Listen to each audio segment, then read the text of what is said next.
చంద్రబాబు నాయుడు సాక్షాత్తు ముఖ్యమంత్రి హోదాలోనే ఆయన తిరుమల లడ్డూ మీద దాంట్లో నెయ్యికి సంబంధించినటువంటి కల్తీ జరిగిందని చెప్పి అపవాదేసి 328 రూపాయలు ఉన్నటువంటి కేజీని ఆయన సంస్థ అయినటువంటి ఆయన మ్యానుఫ్యాక్చరింగ్ యూనిట్ అయినటువంటి ఇందాపూర్ డైరీకి 658 రూపాయలకి సుమారుగా 3,000 కోట్ల రూపాయలకు సంబంధించి తిరుమల తిరుపతి దేవస్థానాల్లో నెయ్యి కొనుగోలు కూడా జరుగుతూ ఉంటాయి.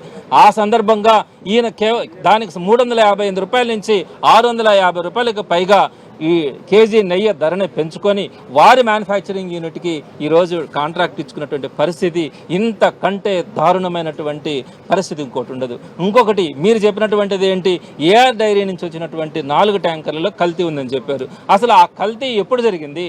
ఆ ఏఆర్ డైరీకి మీరు ఇచ్చినటువంటి అంటే కాంట్రాక్ట్ ఇచ్చింది కానీ మొట్టమొదటి ట్యాంకర్ వచ్చింది కానీ మీ హయాంలోనే వచ్చింది. ఆ తర్వాత ఆ 4 ట్యాంకర్లు కూడా పట్టుకునేది కూడా మీ ప్రభుత్వం హయాంలోనే.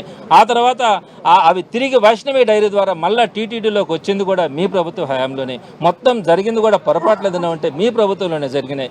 దాన్ని తీసుకొని వచ్చి వైఎస్ఆర్సీపీకి సంబంధించి అంటగట్టడం ఎంతో దుర్మార్గమో కూడా ఆలోచించాలి. దీనికి సంబంధించి మొత్తం బోలేబాబా డైరీ గురించి కానీ, సంగం డైరీ గురించి కానీ, ఏఆర్ డైరీ గురించి కానీ, వైష్ణవి డైరీ గురించి కానీ, అదేవిధంగా ఇందాపూర్ డైరీ గురించి కానీ, వీటన్నిటికీ పెద్దన్న పాత్ర పోషిస్తున్నటువంటి హెరిటేజ్ డైరీ కానీ, ఈ హెరిటేజ్ ఏ విధంగా ఒక డైరీ మాఫియాను తయారు చేసిందో దాన్నంతా కూడా ప్రూఫ్లతో సహా మేము ప్రూఫ్ చేయడానికి రోజు సభలో మొత్తం కూడా సిద్ధమైతే ఆ సభని జరపడం ఇష్టం లేక ఆ సభని అర్ధాంతరంగా ఆపినటువంటి ఈ కూటమి ప్రభుత్వాన్ని రాబోయే రోజుల్లో కూడా ఎటువంటి పరిస్థితుల్లో కూడా నిలదీయడం జరుగుతుంది.